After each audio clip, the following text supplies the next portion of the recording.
What time frame are we legislating on? If you put it in law and cast it in stone, that a person cannot acquire more than one affordable housing unit, what if we get to the point where this project, assuming has become so successful that all Kenyans who wish to apply have applied and have been allocated housing units? Are you going to shut down the scheme? Are you going to then come back to Parliament to amend it so that the next round of Kenyans can benefit? Mr. Chair, we must be very careful with the manner in which we legislate. And we must also ensure that whenever we make amendments at the committee stage of the House, we ask ourselves whether those amendments have been subjected to public participation. I know that at the third reading stage, any member has a right to rise and to make amendments subject to certain consultations with the chair of the respective committee. But does it take away the right of the public to be part of the decisions that we make?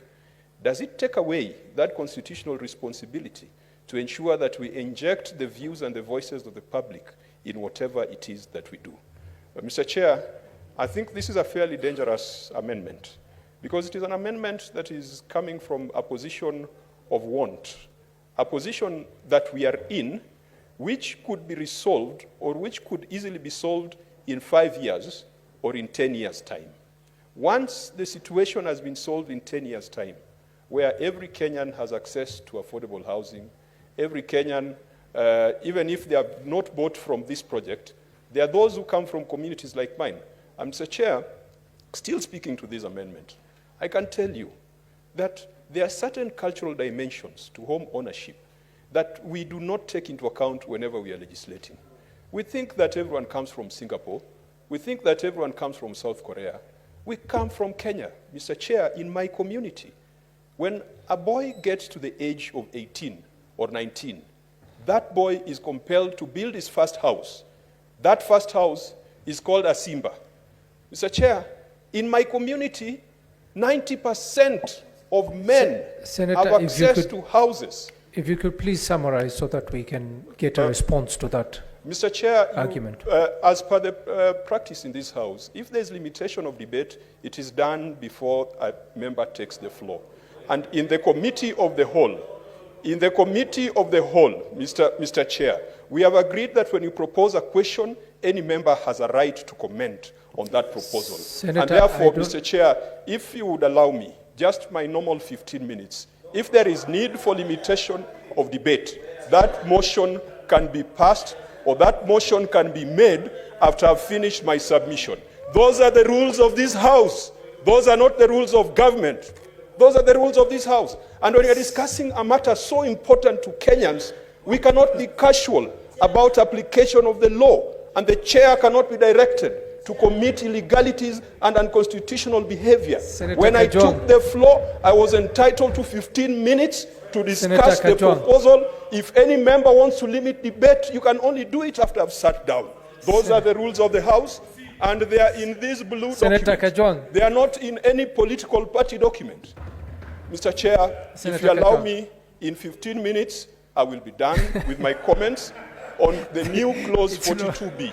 And I will yield Senator the floor Kajwang, we to are in other the members committee to make of their the whole. comments. Senator Kajwang, we're in the committee of the whole. Mr. Chairman, When you're committee making of the whole, when you propose the question, all of us have a right to comment on that question. And that is why we were requesting that you go a little bit slow between proposing the question and putting the question. Mr. Chair, those are the rules of this House.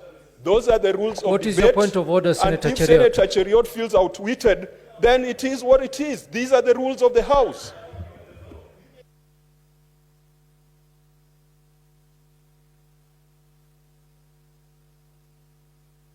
The mic. Give me the mic. Mr. Chairperson. Mr. Chairperson, there's only one chairperson. I hope so. I hope there is only one chairperson. Protect me from hecklers in the House, Mr. Speaker. I want to address you. Mr. Speaker, I want to address you in total silence. Let's just one more. I should be. Chairperson. I will ask him. I have given him the point of order. Let him proceed. We'll listen to him in silence. I'm sure before he sits down, he will make that very clear. What is your point of order? Thank you, Senator? Chairperson, for protecting me. Number one, Mr. Speaker, I take great exception in the conduct of Senator Kajwang. If it was another senator, I would have assumed that probably he doesn't know the traditions of this house and what we do in third reading. Senator Kajwang is not only being cheeky, because I watched him when he walked into the house, and I could hear him clearly tell his colleagues that why are you guys not filibustering? I knew. Mr. Speaker, can you protect me? Mr. Speaker, I am not in a mood to engage in a heckling debate. We will find out. Mr. Speaker, can you protect me? You're protected, Senator Cheriot. So the point is this. Senator Kajwang knows that in third reading, you try to persuade people why you're not in supportive of the proposed amendment. In a quick, witty comment, hardly beyond a minute, Mr. Speaker, and you give opportunity to the chairperson or the person that is moving that amendment to convince you why that amendment is important. This is not a debate stage, Mr. Speaker.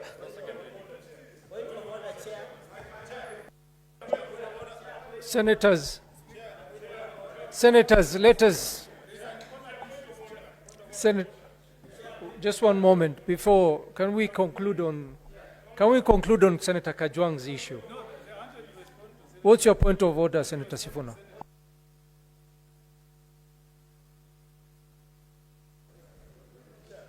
Chair, thank you for... Chair, I would like the attention of the chair, please. Chair, I wanted to draw your attention to Standing Order 185. Mr. Chair, allow me to read. General application of rules in committee of the whole, except as otherwise provided in these standing orders. The same rules of order and of debate for the conduct of business shall be observed in the committee of the whole in the Senate. Mr. Speaker, therefore, nobody should rise up to tell you that there are traditions. Traditions are only applied where there is no express provision of the standing orders. So Honorable Kajwang is within his right, Mr. Speaker. Even in committee of the House, I am surprised somebody who's told us many times that he's doing the third term in this House has no idea which standing orders he's referring to. And Mr. Speaker, when somebody stands up on a point of order, Mr. Speaker, you must insist on which standing order he is rising. I have read the law of this House. We will not be threatened by old people here that you have been here 10 times, but you can't read very simple English. Mr. Speaker, therefore, allow us to debate in the normal fashion, because that is what the law says. Mr. Chairman, do not be intimidated by anybody telling you they were elected before your grandfather was born. We are all here now. And Mr. Chairman, we are subject to the same rules. We must speak in accordance with the Constitution and in accordance with the standing orders, Mr. Speaker. Therefore, Mr. Speaker, nobody should come here to tell us about traditions of which community. Order, the traditions of the House are dictated by the standing orders. So I dare anybody else to stand up and read. Order, senators. Order, senators. Order, senators. Order. Let us have some order.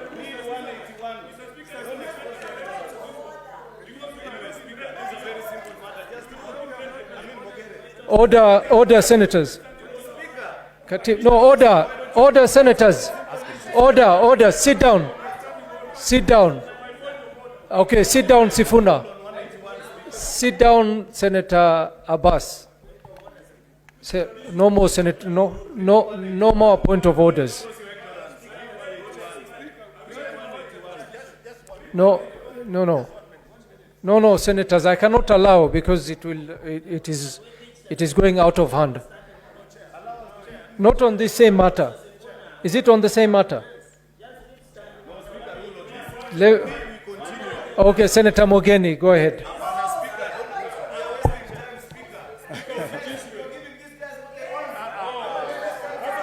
Order, Senator, one moment. Let's hear what he has to say.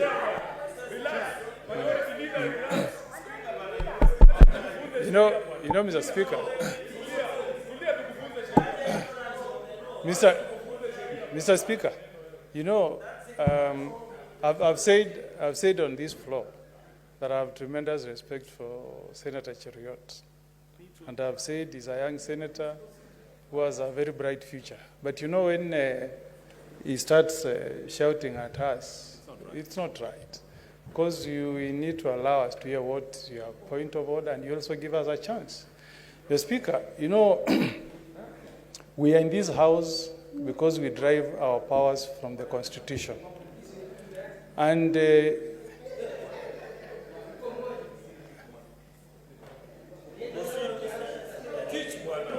yes, so Mr. Speaker, Senator Sifuna has made reference to Standing Order 185. But Mr. Speaker, the article I want you to bear in mind is Article 124 of the Constitution. Article 124, Mr. Speaker, states that each House of Parliament may establish committees and shall make standing orders for the orderly conduct of its proceedings, including the proceedings of committees. So the standing order that Senator Sifuna has read has a bearing on what is happening, Mr. Speaker. The same standing orders that allow us to raise issues when we are legislating, it flows from a power that is donated to you by Article 124 of the Constitution. And you know, Mr. Speaker, it's high time some of us moved to court to challenge some of these standing orders that limit our right to make contributions on behalf of the people of Nyamira, of Homa Bay, of Nairobi, who have elected us. Thank you, Senator. Is your point Can made? you protect him from Senator Cherege? So, Mr. Speaker, Let's hear him in silence. when you read Article 124, and don't make in Section 2A, don't make us go back there. We are now operating under a new Constitution, 2010. Senator Cherege, my friend, there are Kenyans who died to put this Constitution in place. No, we have to lecture you because we have to remind you. We have to remind you history. We have to remind you. So, Mr. Speaker. Thank Mr. you. Speaker, So, okay, Mr. Senator, Speaker, order. Mr. Speaker. Order, senators. We are in this house Can you by conclude? virtue of powers that is bestowed on us by the Constitution. That Thank the you. people of Kenya passed, Kenya Constitution of 2010. Thank you, Senator. You have I've given. under this article, Mr. Speaker, under the article I've read it to you, you have no right to limit us. Thank You you, have no right Senator. to. Thank you, Senator. Let me make a ruling so that we can have a way forward.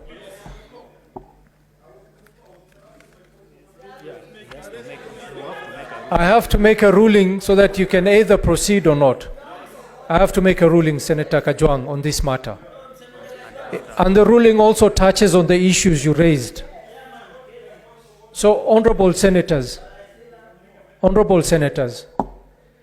I believe what has been raised by the learned senators in this House, who are very aware of the standing orders and whatever and the standing orders that they've raised and the clauses that they've raised on the matter touching on the Constitution, it is very clear that even the standing orders are applied alongside the traditions and practices of this House. When we are in a committee of the whole, intervention should be very brief, and there is no time limitation. It is just meant to be a very brief intervention. The same way when we're in the standing, can we hear in silence? Silent, Senator Cherargei. When we're in the committee of the whole, it's the same way that we don't have a seconder for anything that is moved or any question that is put.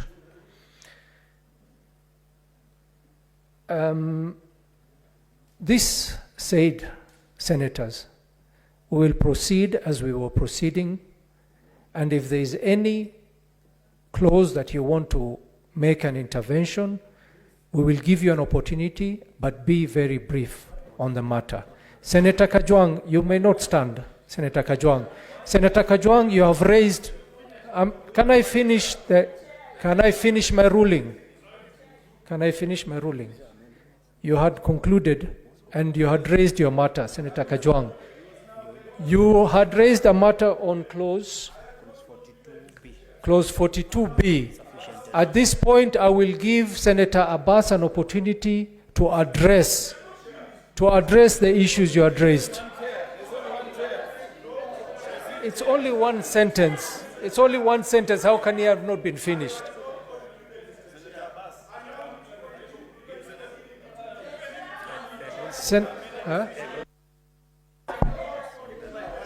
Senator Kajwang, why don't you listen to the reply? Let's listen to the Senator Kajwang, you had spoken for a good 5 minutes before we interrupted you. No, Senator Kajwang, I will not sit. Let Senator Abbas reply to your issue. Let him.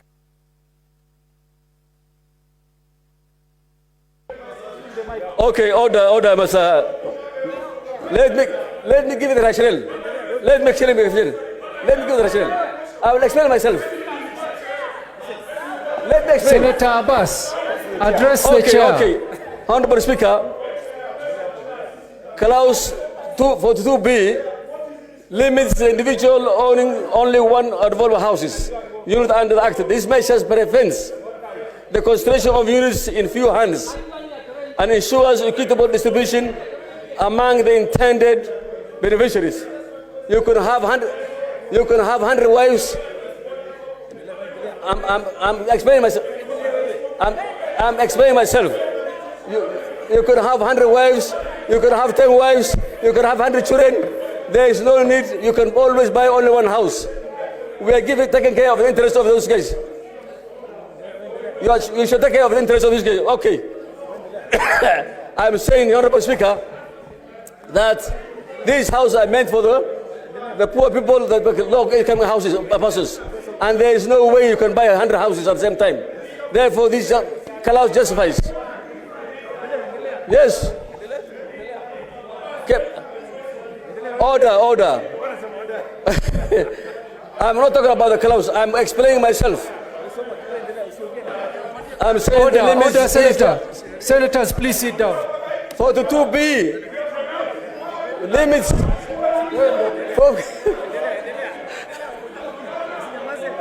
42B limits individuals to own only one affordable house. Unit under the Act. This measure prevents the concentration. Order. Okay. Relax.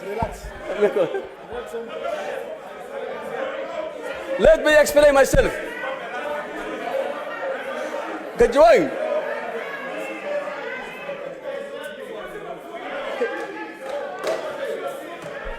Where?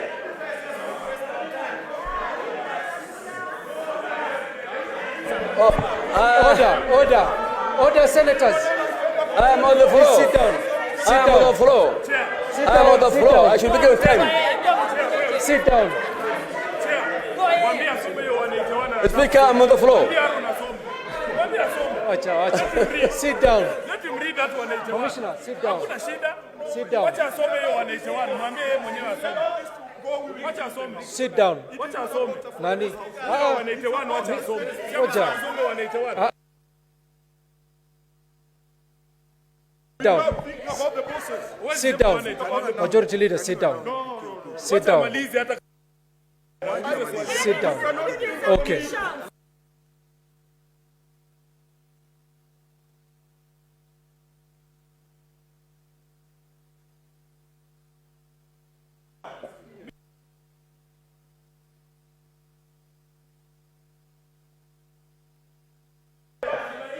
Senator Kajwang, sit down.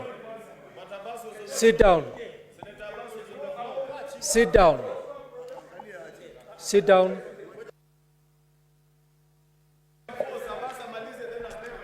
Senator, order.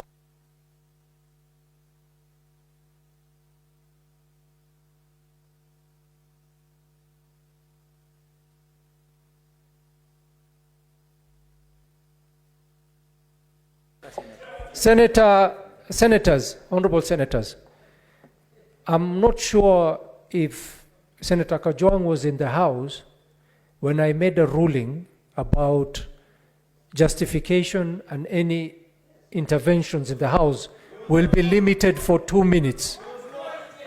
2 minutes. No. I did. I made that ruling in this House. Yes. I said 2 minutes. No, I gave 2 minutes. So, Senator Kajwang, as a way forward, we will listen to Abbas, and then I'll give you an opportunity, not more than 2 minutes, to say what you have to say. Senator Abbas. Wait. Okay, honorable speakers, senators, let me explain myself. 42B is meant to safeguard so that every Kenyan must have a house, affordable houses. Order, my friend. Yeah, I'm not addressing you. Senator Abbas, address the chair. Okay. Honorable Speaker, I'm justifying why we're saying limiting these houses to one person. For one individual, one house. Because you can own 100 wives, you can have 10 kids, you can have 20 kids, but what they're saying is these houses are meant for the poor people and for the low-income houses, guys. If we say that we allow everybody to buy what he wants, then everybody will not get everything what he wants. What we want is those poor people to get what they want. So these houses can be equally distributed. For that is the justification of this clause. Senator Kajwang. Mr. Chair, that was exactly my problem with this provision, that we are legislating for poverty, not for prosperity. And when I was making my submission, I was saying that after 5-10 years, everyone has a house. So what are you going to put in the law that since Cheriot already has a house somewhere in Langata, and after 10 years there are additional and excess houses, that nobody should go for the second round? That is poor legislative drafting, and those are poor proposals that should not come in this law. Mr. Chair, the Constitution, Article 117, that talks about powers and privileges of Parliament, provides unfettered freedom of speech and expression. And those people who today want to limit my speech and expression, we shall wait for you. And your day will come when someone will have to stand up for your right of expression and freedom of speech. And Mr. Chair, I do believe, because the 2 minutes are not over, that even after I've prosecuted my reservations on clause 42B, that all other members with a contrary view must also be allowed to contribute, because this is the only time when senators can write laws. Finally, Mr. Chair, when I'm here... Thank you, Senator. Senator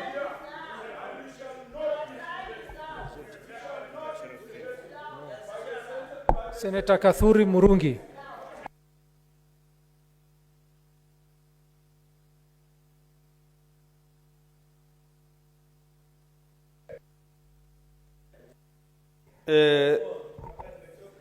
Chair, my issue is this.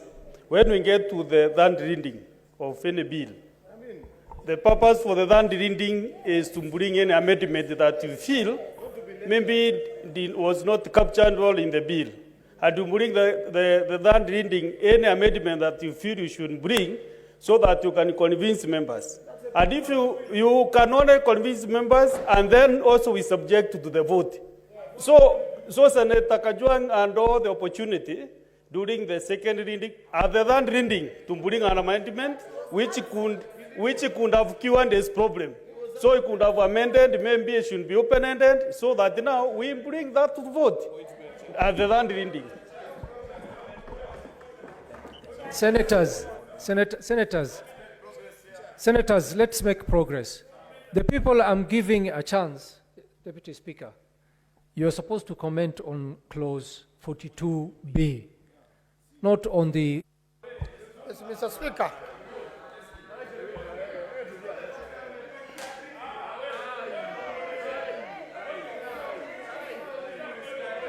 No, Mr. Speaker. Mr.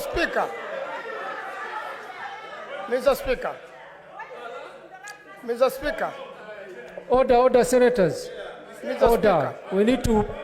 Mr. Speaker. Senator Manzo will be heard in silence. Mr. Speaker, just before I comment on this, I want to say my 10 years experience, now that we talked about traditions in the National Assembly, on a matter which generates a lot of interest like this particular one, the speakers will ordinarily allow as many as possible to comment, Mr. Speaker, so that, Mr. Speaker, then you know, out of that, members could make a clear decision whether to amend further or to remain with the same position when we vote. Mr. Speaker, I want to say my issue with this particular amendment, Mr. Speaker, kindly. B, may apply for the board for approval of issuance of an affordable mortgage to develop a rural affordable housing unit, Mr. Speaker. Senators, can we hear him in silence? Mr. Speaker, please take a seat. Take a Mr. seat. Speaker, this particular amendment begins to contradict the whole purpose of the housing, and it goes into to create a situation whereby some people get more privileged than others, and it creates discrimination, which, you know, you may enrich some people more than others, and there should be a way of limiting to make sure if it's affordable housing, it is a unit for everyone across board, so that if you have to do round two, then it balances. You don't begin round two when somebody else doesn't have a house yet and they are deserving. So it is discriminative, Mr. Speaker. I submit. Thank you, Senators. Senator Abbas, you have a comment? I think, Honourable Speaker, I wish to withdraw that amendment for me.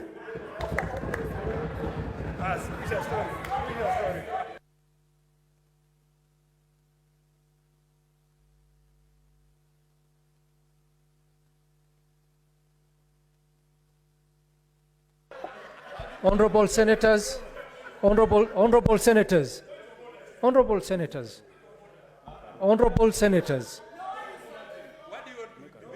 Why don't you listen? Honorable Senators, since Senator Abbas has withdrawn the amendments, this matter will not be put to a vote.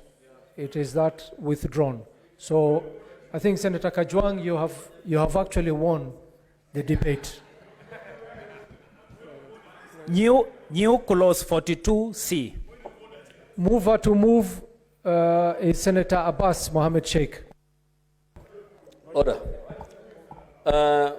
Honourable Speaker, I want to bring 42C, except with the prior written consent of the board, a purchaser of an affordable houses unit under Act shall not by contract, agreement, or otherwise sell or agree to sell his or her unit or interest therein, or in any interest there in any of other persons.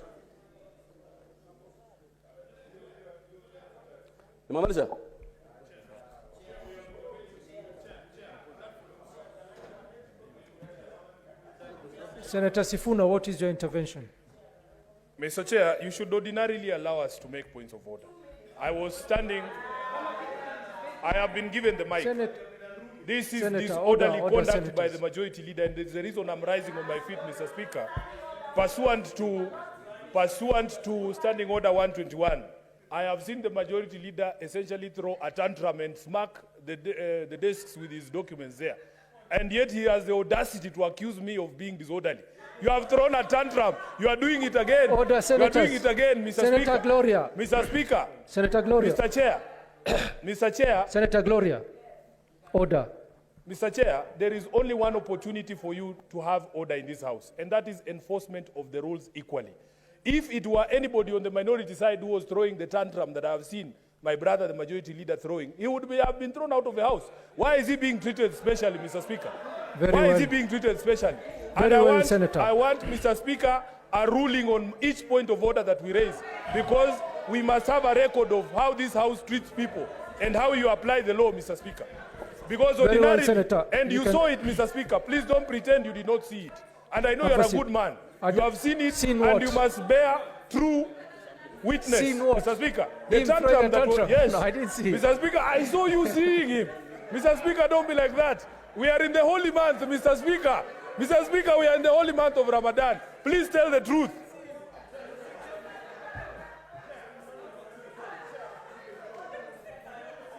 Senator,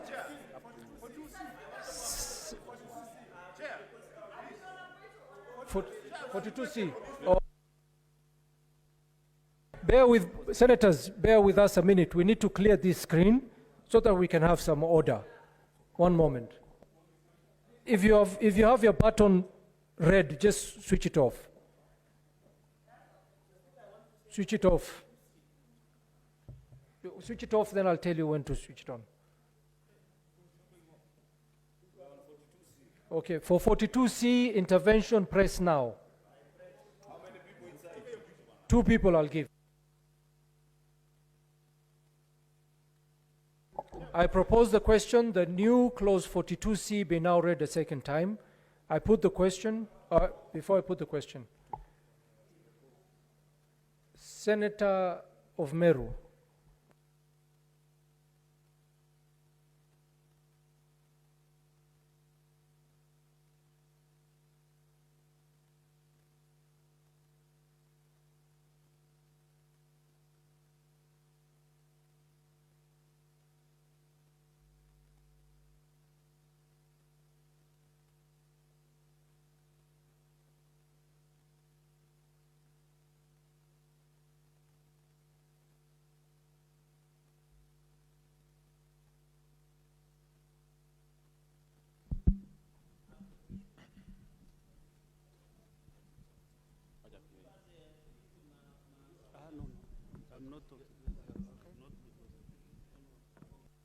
Senators,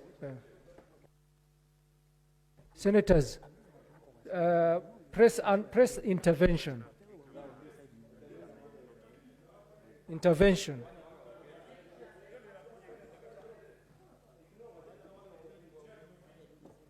Yako naona. No, but hata huko kwanza.